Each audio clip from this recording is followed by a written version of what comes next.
The Office of Inspector General found no patients were harmed by Mountain Home veering from national policy. A year later, he walked into the same federal courtroom, this time with his own attorney by his side. We've spent the last 2 months filing public records requests. For longtime viewers of News Channel 11, our next guest is definitely a familiar face. We want to welcome investigative reporter Nate Morabito via Zoom from North Carolina over in Charlotte. Nate, how you doing today? Man, I'm so good. It's so good to be back on a TV back in Johnson City right now. This is wild to me. You know, you're smiling from ear to ear. You remember your time here fondly, don't you?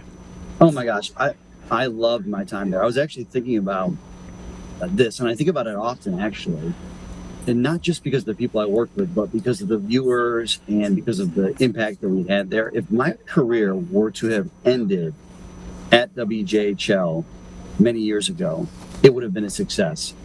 And what more could you ask for, quite honestly? You know, I had a community that I cared about deeply. I had people that I worked with, that we were in the trenches together, that I love so much and were there for me, and that we were able to make such a difference, thanks in large part to the viewers. I mean, I've never been anywhere else where the viewers were so loyal and so dedicated and really appreciated what you did, and also gave you the tips and had the courage to stand beside you to make a difference in the community. To me, like, it's the perfect recipe.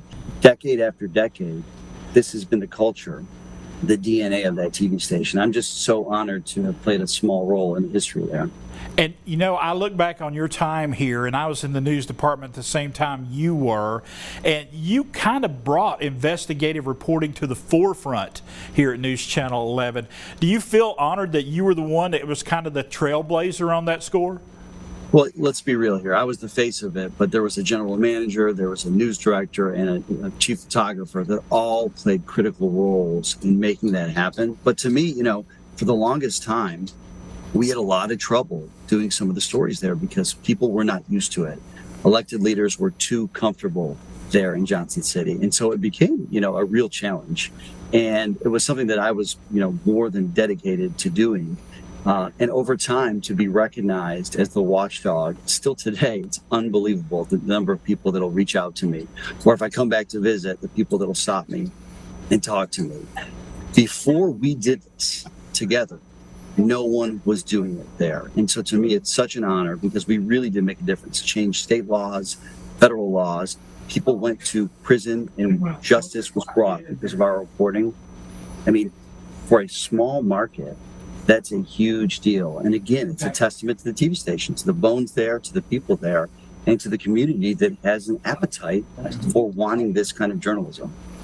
When you look back on it, what are some of the things, I know you love making a difference, and what were some of the stories that you did that you look back on and say, I really made a difference there, or we made a difference there? You know, I did some reporting down in Green Valley, in Greene County, about past abuse that was not properly investigated. And to see someone brought to justice because of that, these are people with disabilities that could not speak for themselves, for them to get justice all those years later just because we were skeptical, we were curious, that's a huge deal to me. You know, I think about all of the reporting in Hawkins County related to the cemetery there and all of these families that were struggling with the loss of their loved ones, and then dealing with a cemetery that wasn't owning up to its end of the promise. And to know that justice was brought in that case. I mean, I carry those cases, those investigations with me. And if I think back on some of the most memorable non-investigations, you know, we were in the house when Amanda Berry, who went missing for years, called her family for the first time. Amanda? Hello? Amanda. Yeah, Grandma. How are you? I'm fine. How are you? I'm fine. I'm glad to have you back. Oh, I thought you were gone. Nope, I'm here. And we were able to hear that phone call. And it was me. I was the only person there. I think I was running the camera that day myself.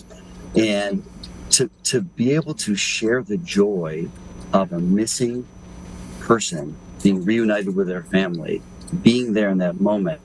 I mean, who gets that privilege? Right. So just to have that honor to carry those stories with me, and just the impact, not just through our reporting, but in the community, I really tried to be a part of the community, and I still feel part of that community. It's definitely considered home to me, as is Charlotte now, but it just holds a huge place in my heart.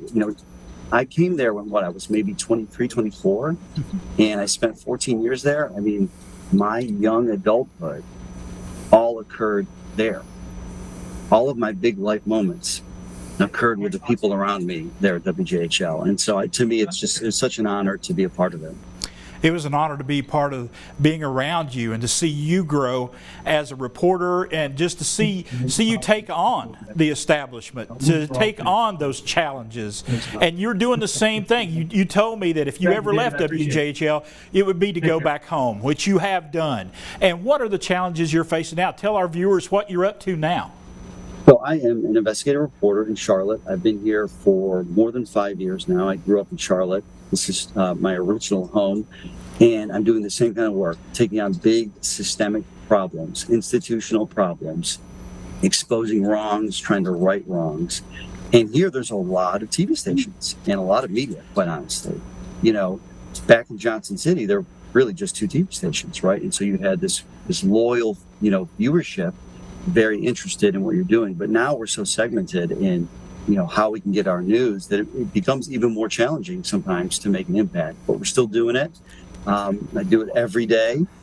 Try to be on TV about once a week with a big story or an update on a big story, and constantly kind of juggling multiple stories at a time.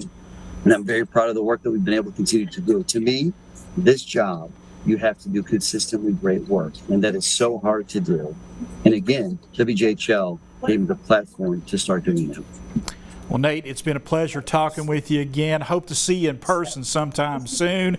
We're celebrating 70 years here. You definitely made your mark during that time that you spent here in the Tri-Cities, and we want to thank you.